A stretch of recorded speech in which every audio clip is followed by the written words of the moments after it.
Great to see so many people here. I can see former, I almost said former friends and former colleagues. We've got some master's students here.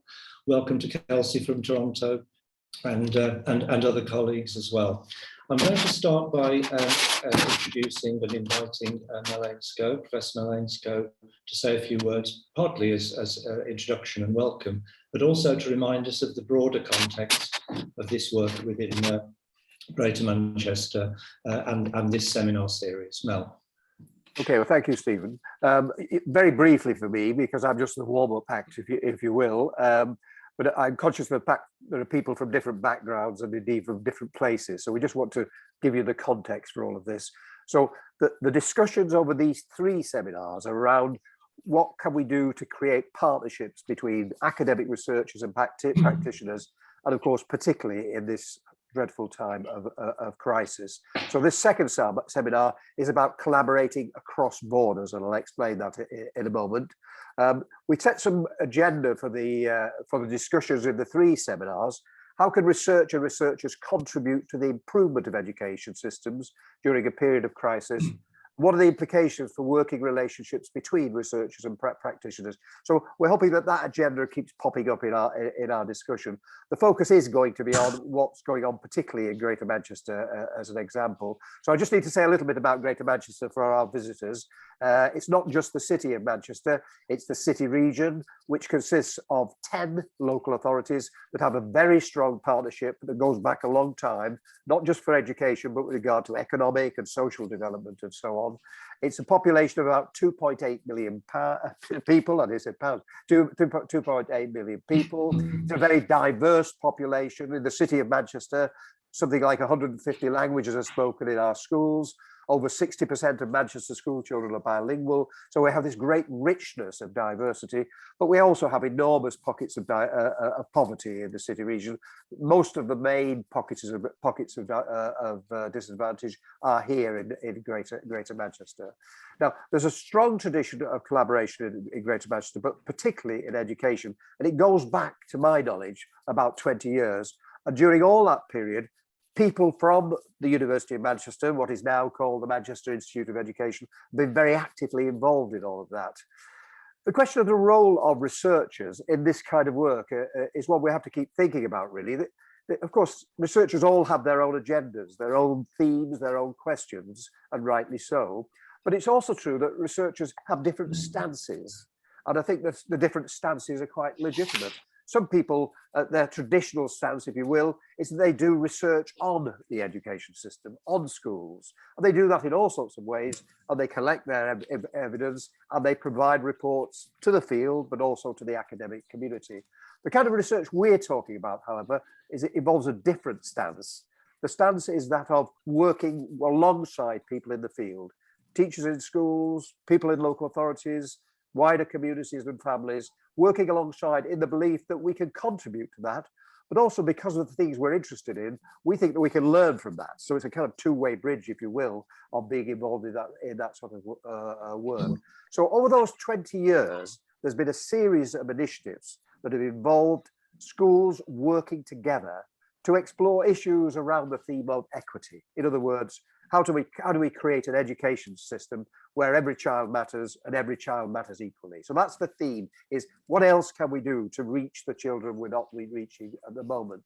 Now, through those 20 years, to mention a few things, we had, for those of you who are a little bit older like me, we had excellence in cities, or we had partnerships between schools across local authorities at that time. We had the Greater Manchester Challenge between 2008 and 2011.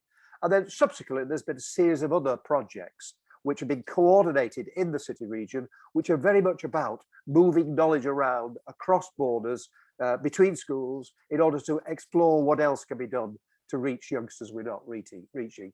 Now, through all that work, people from the university have supported that, but we've also tried to make sense of it because, of course, we're accountable.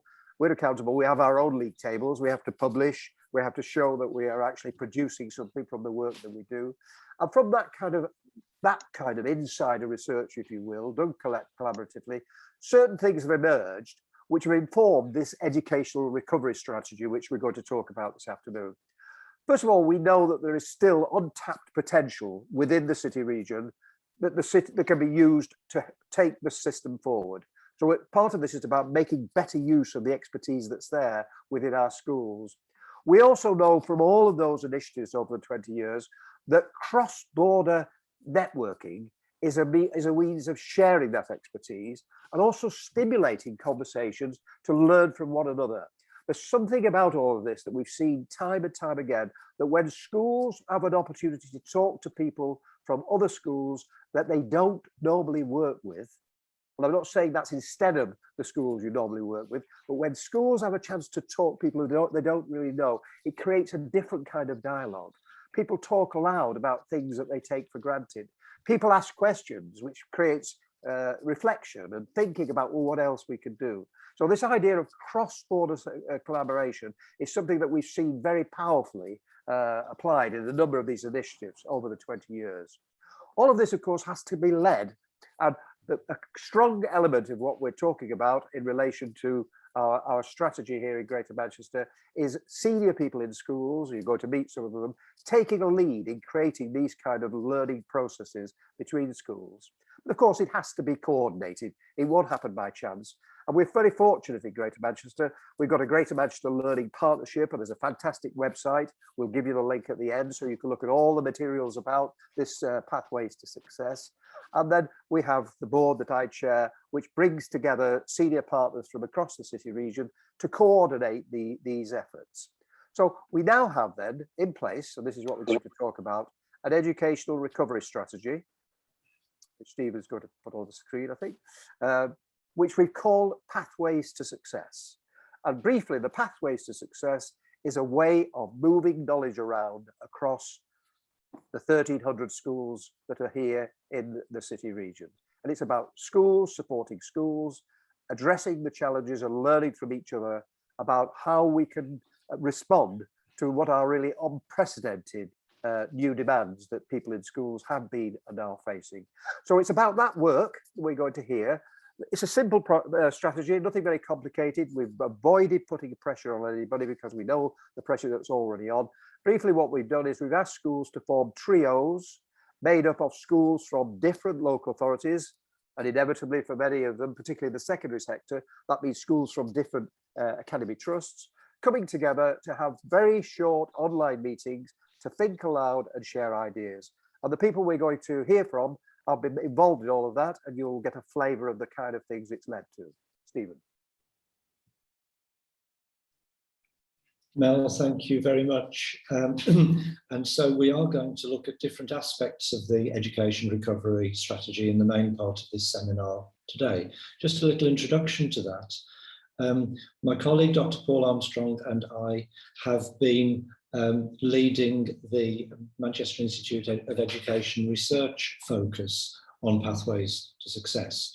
And those of you who attended last week's seminar will remember that one of our speakers, Margaret Woodhouse, who's the independent chair of the Greater Manchester Learning Partnership, mentioned that there are about 80 schools that are currently involved in this initiative, working in the trios and so on.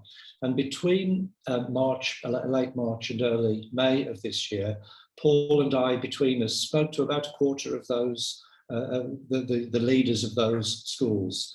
We had most of the meetings in the trios or in parts of the trios. And so we gained a great deal of insight and research material for this particular project. So it is a result of that that we've invited some of those school leaders to join us today. Now, we had long discussions and we broadly covered three main aspects of the education recovery strategy. And they are, I guess, the ones that you would expect. We looked very much at the experience of school pupils and how they have responded to schools through remote education provision, however defined and understood. That was one aspect. The second aspect was about the experience of staff, about the management, deployment, welfare, well-being of staff who were working very differently. So that was the second theme. And the third theme was the one that, that Mel has referred to very strongly there, which was about collaborative working, about schools supporting schools. So those were the three main aspects. And given we have quite limited time today, what we're going to do in the next 30 minutes or so is to hear from three of the schools, in one case a pair of schools, but we're going to focus each discussion, and that will be a conversation with me rather than a presentation. We're going to focus each of the discussions on one aspect of that. First of all, on very much looking at the pupils. Secondly, looking very much at the staff. And thirdly, looking very much at collaboration. So I'm delighted that all four of our participants today agreed very quickly to take part. First of all, I'd like to introduce Alex Keane. Alex is the head teacher of Preston Primary School. Welcome, Alex. I've called this a conversation, but I don't intend to say very much. So we'll have about 10 minutes. Yeah. And could I say, colleagues, that we won't be taking questions during these three discussions. We're not doing that because I'm slightly concerned that if we did, then Alex would still be here until 6 o'clock answering her questions, and the other colleagues would be rather frustrated. However, we will finish this section of the seminar at about 4:45, and plenty of time for questions then, well, some time for questions then at 4:45, which will be managed and coordinated by my colleague, Dr. Paul Armstrong. So, Alex, welcome again. Could you talk about how your schools manage, particularly the support for students, for pupils through remote education provision and their well-being and their learning and so on?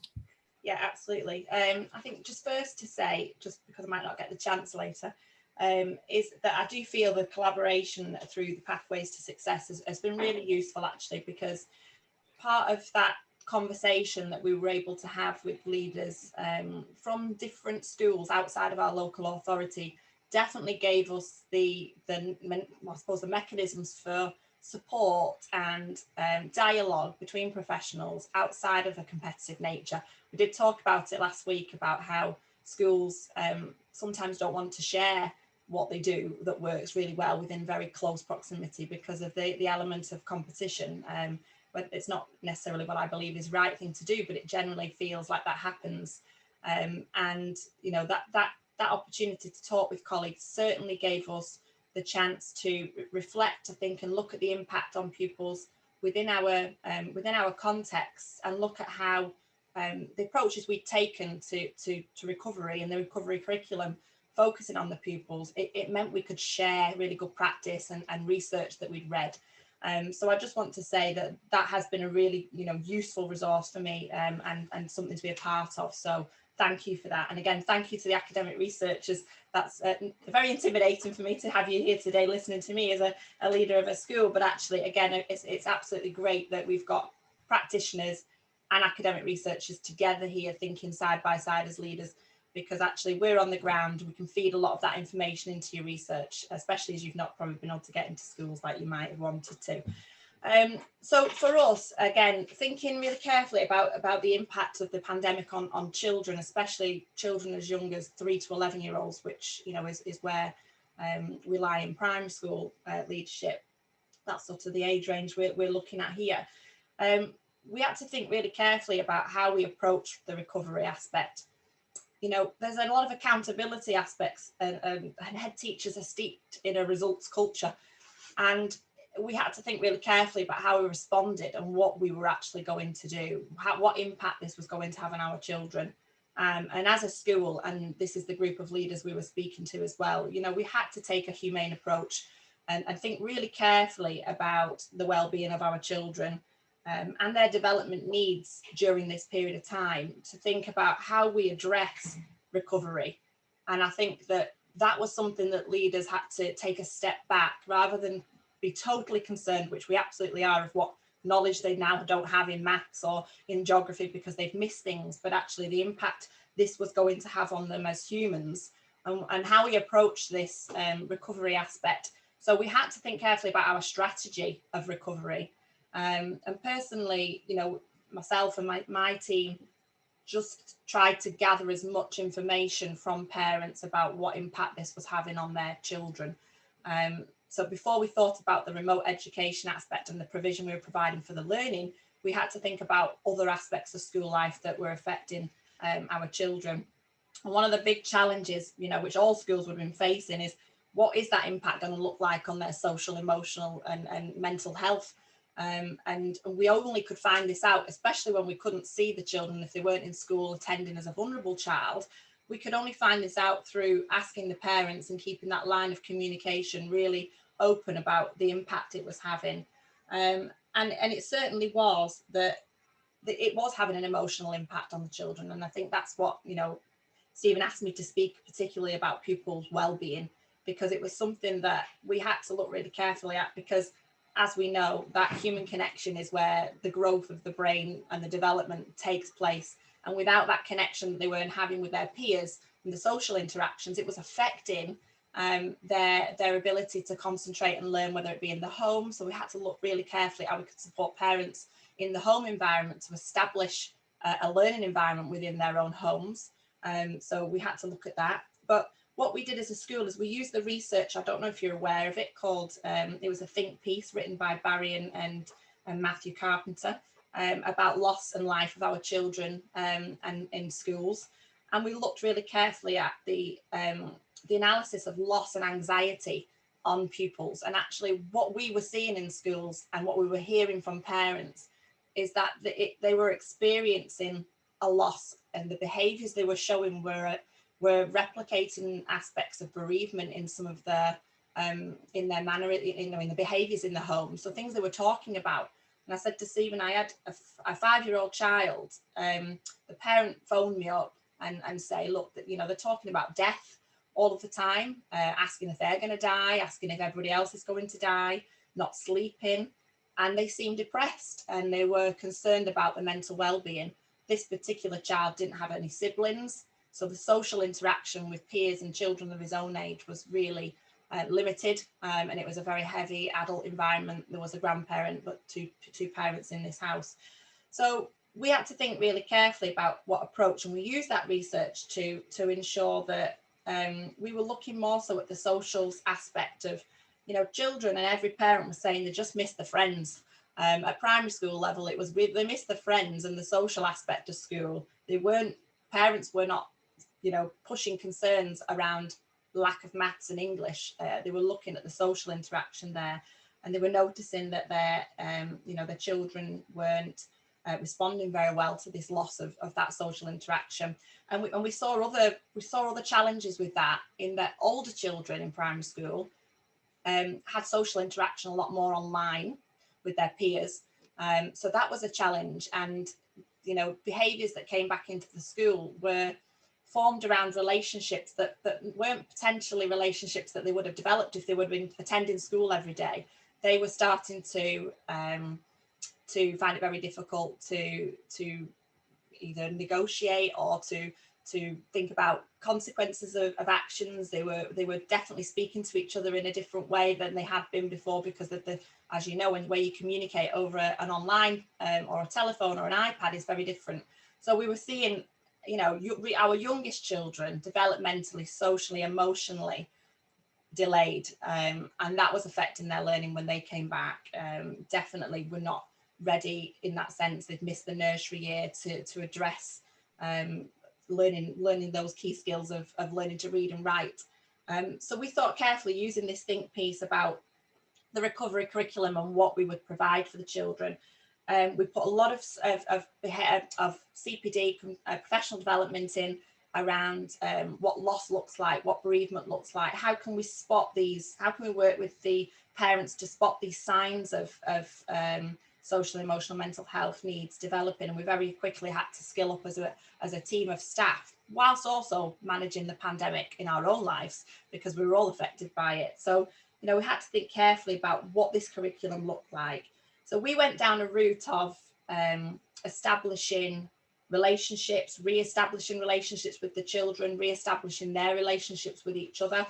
the curriculum very much focused on making sure that we could build in emotional resilience back into the curriculum through a book-led curriculum. So using stories about hope and about loss to basically provide that space to think about what's happened to them as an individual, and to think really carefully about the impact that was having. You know, what we did is we created almost a register of children who were presenting additional needs from the pandemic, and we had about 21 children that had been flagged by their parents as developing or when they came back to school had social anxieties, found it really difficult to reform relationships with each other. And we know all those things were going to affect learning. They were not going to be in the right frame of mind to learn if they didn't reestablish these things. So we made sure that we built in lots of additional PSHE and curriculum opportunities to ensure children could re-engage with each other, develop those friendships. And actually, you know, as a result of what we did, there was one additional child on that, you know, only one child on that list after about 2 or 3 months that needed additional intervention to support them. But we focused on this book-based curriculum, focused on friendships, developing the skill set again to rebuild them as a learner. We had to really think about all of that before we could really think about addressing the gaps in core subjects. Alex, thank you. I made a few prompts in case they were needed, and because the things that you said about bereavement, children having to cope with bereavement, not the occasional one at some point during the year, which would be quite usual for schools to have to deal with, but in much larger numbers. That was particularly moving. But yeah, you included all my prompts anyway, and you'll be a little frustrated because you've got lots more to tell, and there's lots more we'd like to ask you. But thank you very much. I am going to move on now to our next guest. Thank you very much, Alex. I'd like to introduce Oriane Langley-Sadler, and Oriane is head teacher of Elmsbank School, which is a secondary special school.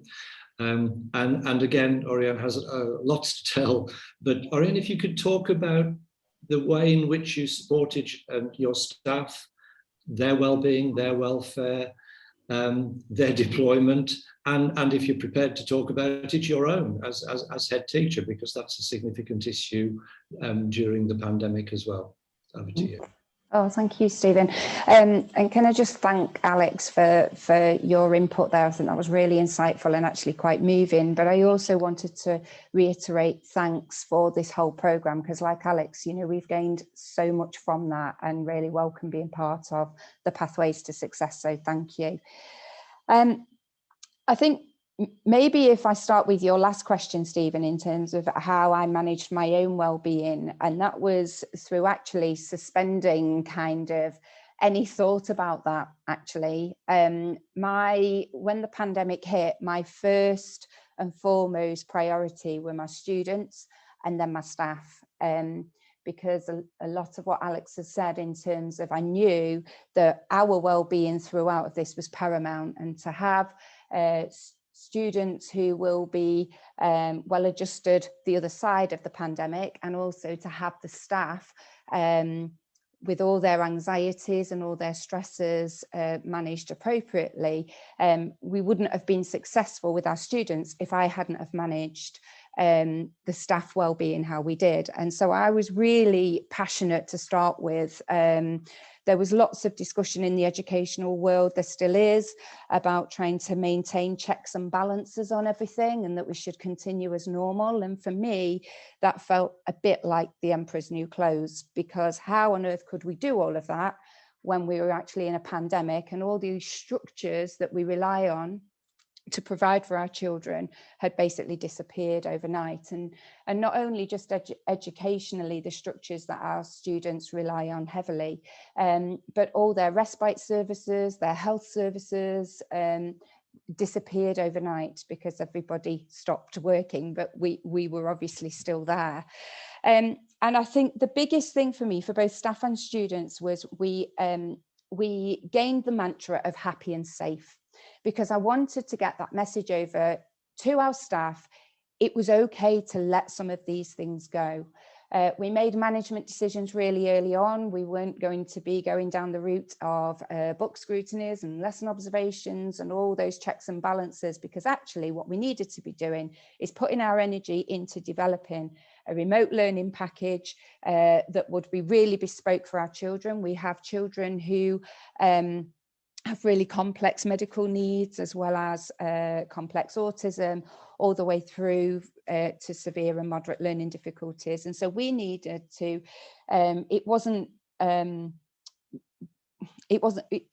right for our children just to take off the shelf kind of traditional remote learning packs. We had to do that ourselves. And so we invested all our time into doing that. But in terms of how we supported our staff and our students, was we really wanted to keep that connectivity. And Alex talked about that in terms of that connectivity. And for me, when the pandemic first started, we hadn't got access to Teams or Zoom, as it wasn't as well known. But for us, we had a school Twitter account. And so we began to set Twitter challenges to try and reach our children. And our children don't have, you know, fancy laptops a lot of the time. And this was before the DFE drive for laptops. They had a mobile phone, or their parents had a mobile phone. And so we were able to reach our children and our families through Twitter. And that emerged into an online content where our staff would set challenges for the children. But what emerged from that was actually a sense of fun. And we paid as much attention to that sense of fun as we did trying to connect with our young people and our families. And we would do stupid things. We would set TikTok dance challenges. We would have all the SLT trying to get involved in those. We held events like sports days where we would be doing really random sports, videoing ourselves to try and increase that engagement. One of the biggest things that kind of drove us through those times was our online choir. Elmsbank has an amazing choir, and the music teacher kind of set a Twitter challenge to sing a song back to us and video it. And out of that emerged a program really that took us through the pandemic, where we would record songs, everyone would send their videos in, and then we would compile our online virtual choir. We managed to get on numerous news channels, various radio stations with interviews across Greater Manchester. And that created a massive, massive buzz. That we were still one team. We were still one team, and we were working together, and we were working towards common goals. And all the academia in terms of what people were panicking about and still panic about in terms of making that gap melted away, because we focused on that connectivity through fun and through trying to push the bar really to try and promote our online choir and raise money for the NHS. And I think what did that do? It really focused on everyone's well-being. It lifted everyone's spirits, but staff felt supported because they felt that they had a common goal. They knew, and I know schools up and down the country have shielded staff that needed shielding. We've done individual risk assessments, we've offered counselling, we've done all of those formal things. But I genuinely feel that keeping that sense of what our vision and values were throughout the pandemic, and keeping that sense of fun and that connectivity, was the thing that has given us some buoyancy as individuals, because that's what we try to focus on. And I think, you know, we all know that it significantly got harder. Obviously, facing lockdowns in January only went to kind of chip away at resilience. But there was almost like a little bubble around Elmsbank, because we were one team and we were facing this together, and we had fun through that, and we also supported each other in the really dark times. And I felt really passionate that we have managed that as a leadership team. Any stresses and strains around quality assurance, etc., when the world is also panicking about how we make those gaps up. I'm a strong believer those gaps will be made up, but they won't be made up if we're all not regulated and our well-being has been chipped away at. And so that has to be our priority. And so we've very carefully, it's only this term that we've started to widen our quality assurance and widen that kind of recovery curriculum, because it's been paced by the staff and they've had buy-in. The middle leaders have scoped that out, the staff have scoped that out, and their voice has been front and centre to everything. And what struck us when we spoke to you was that promoting this sense of fun was a strategy.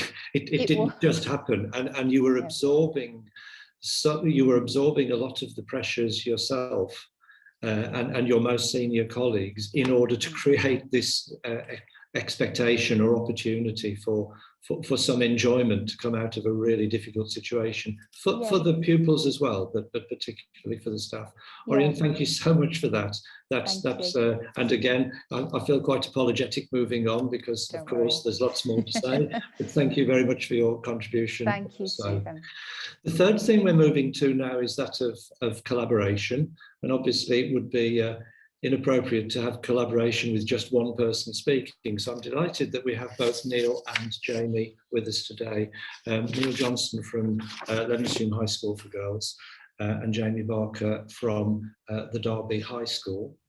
And I think it's important to say by way of introduction that this is not a COVID-related partnership, because the two schools have worked together before COVID was ever thought of. It's a long-lasting partnership.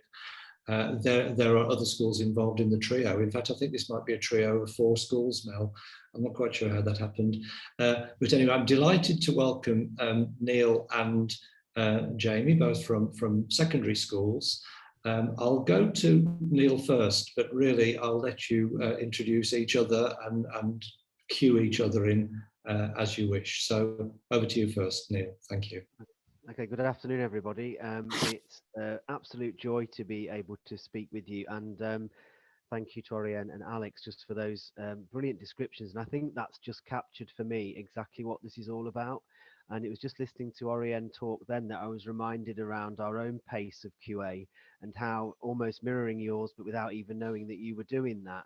And hearing that is an enormous validation. And I think that's something that in this time especially, we've all come to value immensely, that somebody else is doing it and it's okay, you're not out on a limb. For those of you who don't know where Levenshulme is, it's in the south of Manchester. We have a very diverse population, and we also serve some of the most deprived wards in the country, and certainly in the region. And that shares lots of similarities with the Derby, but I'll let Jamie talk about that and introduce himself then. For me, the whole process has been incredibly beneficial. And I think the nudges of having a structure around being able to come together by somebody who says, right, you now need to have another appointment and you need to reconnect and you've got some prompts to guide a discussion. That in itself has been something that in a really busy day, it's important to make time for, because when you do make time for those points of reflection, you gain an incredible amount from them. And I have to say, having had the opportunity to meet Jamie face to face and visit the Derby, and indeed then host visits into school as well, I miss that really emotionally healthy way of operating. And I think the moment that we're able to get back to that is something that we'll all treasure, and perhaps not that we took it for granted before, but we'll certainly value perhaps in greater esteem than we did previously, because it is a better way of doing things. But in the absence of being able to do that, having those connections with somebody on screen has certainly helped do that. And one of the things that I know that we've found here is just having that opportunity to articulate how you're going about doing things, and then finding that someone else is doing it slightly different, as not in the critical friend way, but rather just you having to articulate your own thoughts, has meant that you've had to stop, take stock of what you're doing, and then move forward with that. And that's been really useful, just in the sense of having that chance to be honest with someone. And that's something else that I think we talked about at our last meeting, was having someone who's not directly in the school next door to you, but who you're able to say, this is really hard at the moment, and I found this not great, is something that's been of benefit. And that honesty in conversation with somebody that is your online buddy in a way, is incredibly powerful. And I think that's part of what these collaborations also enable us to do, in that very low risk, low stakes way, which is something that is important in any collaboration. If you're going to be able to get the most from it, is that level of honesty that you're able to have. I'm going to let Jamie say some stuff, otherwise I'll just carry on rabbiting. But yeah, Jamie, over Thanks, to you Neil. for a moment. Good. Yeah, I completely echo everything you're saying there, Neil. And I think for me, collaboration across the whole of education is always really, really important. And I'm glad that Stephen mentioned that obviously this project originally started pre-COVID. As with everything else around the globe, it's now morphed into a kind of reaction to that for obvious reasons. But interestingly, my first day working from home when schools first closed, one of the first things I did was have a phone conversation with a Manchester University researcher about the first part of Pathways to Success. But I think what's really interesting is that collaboration often, for obvious reasons, kind of has a different dynamic than what we've had this time, where, for example, Neil just mentioning us spending time with him, we were looking mainly around kind of things like student leadership. Now, as what often happens in those relationships, obviously, we were looking to learn from what Neil was doing well, Neil's team were doing well around student leadership. And I think the really unique thing about what this project's become is that collaboration has, for probably the first time, really become a real combined journey where we're going through it together. It's not kind of, let's pair this school up with this school because they want to learn a specific thing from each other. It really has been kind of finding our way through the various hurdles that we've faced over the past almost 18 months kind of together. And as Neil just said, kind of validating, learning what other people are doing, embracing why what they're doing might be different from what you're doing. Because I think what's really struck me about this whole situation with COVID is that obviously we've got this moment in time where the whole world has experienced this same crisis, but then actually the individual experiences, touching a little bit upon what the previous speakers have said, have been so varied. You know, even just small things like somebody spending this period of isolation in a flat with no access to green space, having such a completely different experience as someone lucky enough to have a garden, and kind of really embracing the fact that what always strikes me during any collaboration with colleagues around Greater Manchester or anywhere else is often being struck simultaneously, bizarrely, by how similar everything seems when they talk about their setting and their young people, but also how vastly different little things are about between the two. So I don't know, Neil, if you want to come back in on any of that. Yeah, other than, and I suppose just to add that some of the things that that I found most useful is to have been challenged in my own thinking on some of this, on some things that you perhaps preconceive. And I'm not just talking about the COVID situation, because I could talk about remote learning and the training packages that we put in and the ideas that we've stolen from each other, being gifted by each other, all of that. But similarly, just having that of thinking, oh, we're doing it that way, but why? It wasn't until you've referenced this comment there that I've suddenly thought, oh, hang on a minute, it doesn't have to be that way. And I think that prompt and nudge of thought is really key. And certainly that ties in then with the other partner in this collaboration, and that's the academic institution themselves. And having that opportunity to talk to an academic in that way, who nudges you and again makes you think about what you're doing and articulate it in a way that is hopefully coherent to other people, is again all developmental in terms of your own thinking. And I think that's a really key element of this collaboration, is that the university has that really important part to play in structuring some conversations that then the school can take both to a strategic level and a practical level to then further any developments that are going on for the benefit of the young people and the adults within the institutions themselves.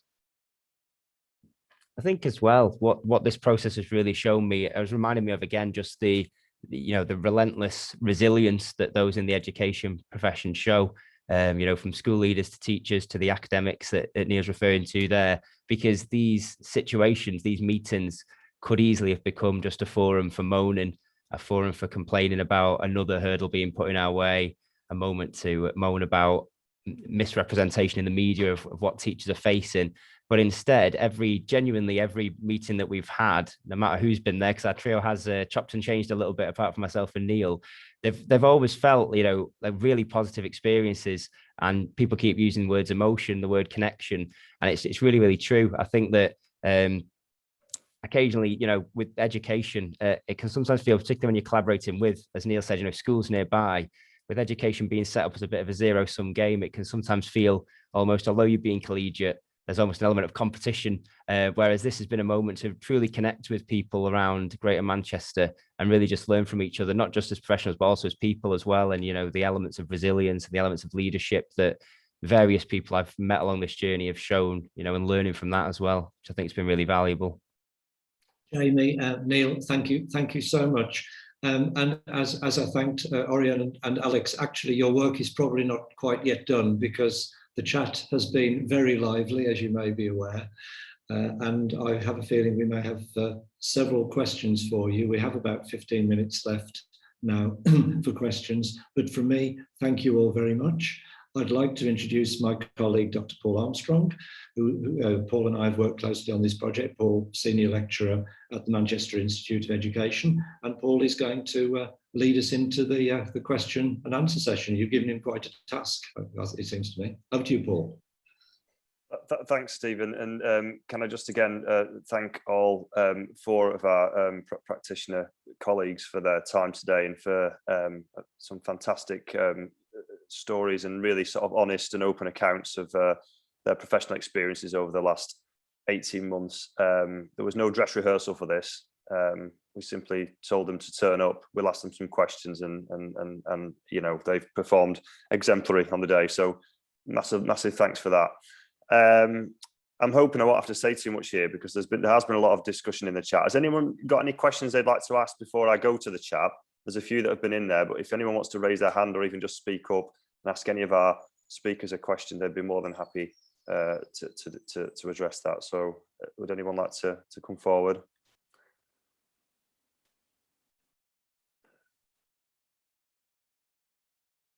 Okay, Mel? It's not a question. Jamie, could you just say a little bit about your school, where it is? Neil said it was a very different school, and it is, but I think people will be interested to know what it's like, your school. Yes, so we're a comprehensive secondary school in Bury, quite a high EAL, particularly Asian heritage student background. So again, in a lot of ways similar to Neil's setting, but also then some real stark differences that have emerged throughout this process. So yeah, that's kind of the context. Thanks, Jamie. Okay, so there's been a few kind of questions and sort of observations made within the chat. I'm going to pick up on something that that Jim Nicholson has raised here, and I think this kind of speaks to something that I've made a few notes about myself. There seems to have been a lot of discussion here about sort of well-being, and clearly the sort of kind of emotional and mental toil that all of this has taken on students and staff members across the school system has been significant. And I guess it, as a sort of broad question, it kind of encapsulates a lot of the discussion, would be for colleagues to tell us how they've been trying to kind of address those issues of sort of staff well-being, given the incredible pressures that you're all under, not just from the fallout from COVID-19, but from, as Jim has said here in his comment, all the sort of regular stuff that's been going on as well, and the sort of bombardment of things from DFE and Ofsted and all those other things that have been happening. How on earth you guys have kept your heads above water is sort of beyond me. And I'd just be interested to know what your thoughts were on that, because I think as Jim quite rightly points out, how you manage that is sort of is a sort of key pressure. I think what's been quite nice in terms of staff, as you're referring to there, and I mentioned this to Neil last time we met virtually, is how staff voice in particular throughout this period has felt so much more organic than in my experience it ever has before. I think sometimes staff voice and therefore staff wellbeing can begin to feel quite formulaic. I met with someone fairly recently and they said something along the lines of, oh, it's nearly time to send out the staff survey again. And it's almost that idea of it being a calendared moment in time. But I feel like, not necessarily answering your question, Paul, but I do certainly think that this has been a really great moment to seize upon what it means to hear staff voice and to value and act upon staff voice. And, you know, obviously sometimes the things raised by staff can't necessarily be acted upon in the way we'd like. We can't satisfy their query, but also, you know, in being able having a chance to articulate that to staff. So I feel like hopefully something positive has come out of this entire process that will continue in terms of how we listen to staff, how we react to staff, and how we move forward. I would echo that, Jamie, and I think one of the questions for me and my leadership team is how can we maintain that moving forward? And to kind of specifically answer your question, Paul, in terms of all of those things, we've tried to filter a lot out. We've not necessarily shared some of those with staff. Staff have probably brought more concerns to us about those things than we have gone to staff with, if that makes sense. This has been our business in terms of surviving the pandemic. That's front and center. But a question for me in terms of as a leader is, because of that organic nature of staff voice, how do we maintain that moving forward? And does that turn leadership on its head, where we welcome the staff to facilitate that and the staff to lead? And that's certainly something that we keep discussing as senior leaders at my school. And even when we were at that point at March the 8th, when everything allegedly was supposed to be getting back to normal because all the students were arriving back, you know, I remember a conversation I had with one of my deputies, and she said, oh, you know, this is what we need to do. And I said, hang on, we're falling back into that trap of we lead, they lead, let's put it to them. And what do we do? And actually that question was about the quality assurance and how we get back to normal. And that was very much firmly put back to middle leadership in an organic discussion. And that's how I hope to continue to lead moving forward. If no one minds me just jumping in just for a moment, I think absolutely right. And one of the things that we did here, I mean, you'll notice in my introduction, I'm a co-head teacher, so I'm really, really lucky to have a person who I share this role with, and in that sense that's done wonders for my own well-being, is having someone there to talk to about this, as well as then a wider senior team. And I could wax lyrical about a co-head teacher model if ever anyone wanted me to do so.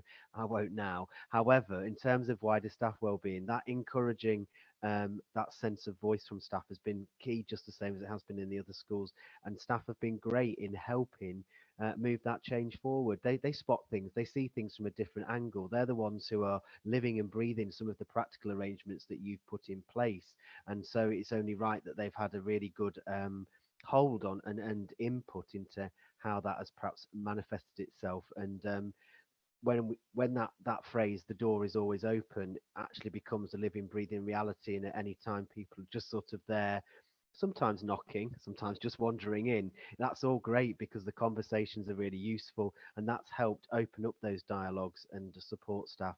I think one of the things that we tried to do right from the start is really stick close to our values and use that as our identity, and that didn't ever change whether we were working remotely or working on site. That consistent set of values is absolutely key. And for us, that hanging that back onto those things at every opportunity, both with the students and the adults in the school, just kept us unified. And we also discovered that staff had some great talents. You know, we did an NHS music thing. We had clarinets and flutes and singing voices that were just beautiful. That all those little things that just help keep people together. But regular, clear communication was certainly something that helped everyone stay in the same place. And visual videos. So Donna, the fellow co-head teacher, and myself would do a weekly video to make sure that they could see us. And that was the same with the students as well, so that when we were all remote, I think, you know, Jamie's just alluded to some of those younger colleagues in lockdown who were perhaps, or not necessarily younger ones, who were living on their own, living in a flat, weren't getting out, weren't seeing other people. Who were they connected to? But making sure there were those roots, the phone calls, the WhatsApp groups, all of those things that just help people stay part of either a smaller team within the larger organisation or in the wider team itself, has all been absolutely key. Thanks, Neil. I'm just going to, and thanks, Ariane and Jamie as well. I'm just going to move on to Kiki, because she's had a hand up for some time. Kiki, you've got a question? Yes, first of all, thanks to all the speakers, very powerful experiences to hear from the school, so fantastic work. I just wondered, and building on what Neil has just said now, and earlier speakers as well, I wonder whether you've noticed changes in student-teacher relationships as a result of these initiatives in a way that it was not experienced before. So that's a great question. Alex, do you want to field that one? Yeah, I think for us, because that was one of the things that we said was the power of getting the relationships back together for the teacher-student relationship, to, that was a priority for us. So we absolutely did look at how we would re-establish that relationship and the structure that we put in, the routines that we put in. And again, just having those conversations. What I think relationships works really well when parents have a good relationship with the teacher.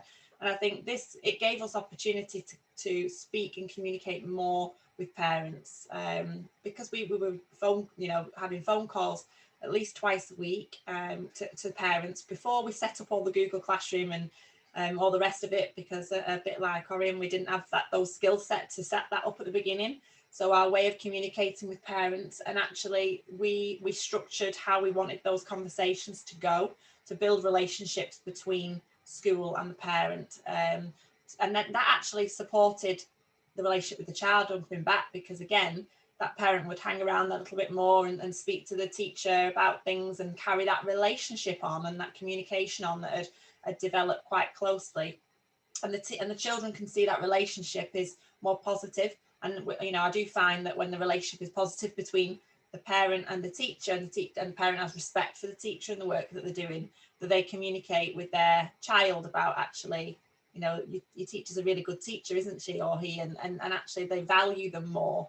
And I felt that was definitely stronger, because we showed that we cared. And I think that's what schools did. They showed up and they showed they cared about them as human beings. We could have gone down a route of being obsessed about the learning that was missed, but actually we went back to our core values, as Neil said, and thought, hang on a minute, we're all humans, we're all in a period of social disorder. What do people need? Connection, support of mental well-being, support through change. And parents saw that's the route we went down. We communicated that, and that's where they felt proud that we'd showed up like that for their child, not just handing them a maths book to crack on with. And I think that definitely for us made the teacher-child relationship better, because there were just things that parents would tell the teacher that they perhaps wouldn't have told them before, about how they're doing, what they like to do, what their interests are, how they're engaging with learning in a different way, what motivates them in the home, and what they've been interested in, and the stories they've told us about what their children have been up to in periods of the longer lockdown, that it made the teachers aware of them as an individual even more so, that you don't always get when you've got 30 children in the class, and you might get little bits of that at your 5-10 minute parents evening or your interactions at home time, but actually that was stronger. So yeah. Thank you. Thanks, Alex. We've run out of time, sadly. I would love to continue this discussion. I really would, because we've had some more great questions in the chat, and so interesting listening to you guys, and sort of reassuring as well. I think one thing that's really struck me is that every one of you has clearly been trying to find the sort of opportunities and the positives in amongst what's been clearly a really sort of dreadful situation. And I think, from all of the work that we've done across many schools across Greater Manchester, that's certainly been a recurring theme in the data that we've collected, the sort of positivity and the optimism that's still been shown amongst practitioners and school leaders who've clearly been under tremendous pressure over the last sort of 18 months. Okay, so thank you everyone for your engagement. Thank you everyone for the questions and for listening. Thank you to our presenters. I'm going to hand back to Stephen now, who's going to tell us a little bit about the third and final seminar we've got in this series next week, which we hope you'll all be able to join. And that's all from me. Just to mention quickly that the report is available through that website, and that is not a report on our research. That is a report on the whole project, the Pathways to Success project, related to the previous project, Reaching Out to All Learners, which is where the trios were, I believe, originally established. And that should be noted in the recording if you haven't got a chance to look at it now. This is the second of 3 seminars, and next week Mel will himself be chairing a panel discussion about the implications for future policy and practice. And 1 or 2 of the questions in the chat that we didn't have time to get to are about the implications of this work for policy and practice. So do come back next week to get some of the answers to those questions. And you will know from the programme that just as today we've had a star-studded panel, so we do next week as well. So that will be at the same time next Wednesday, Wednesday the 30th of June at 4 o'clock, between 4 o'clock and 5 o'clock. So, and Claire nodded encouragingly when I said that, so I obviously got that bit right. That's good. So it's for me now to thank you all. Thank you for your questions. Thank you for your attendance. Thank you for speaking to us about your own experiences, and hope to see you all again next week. Thank you.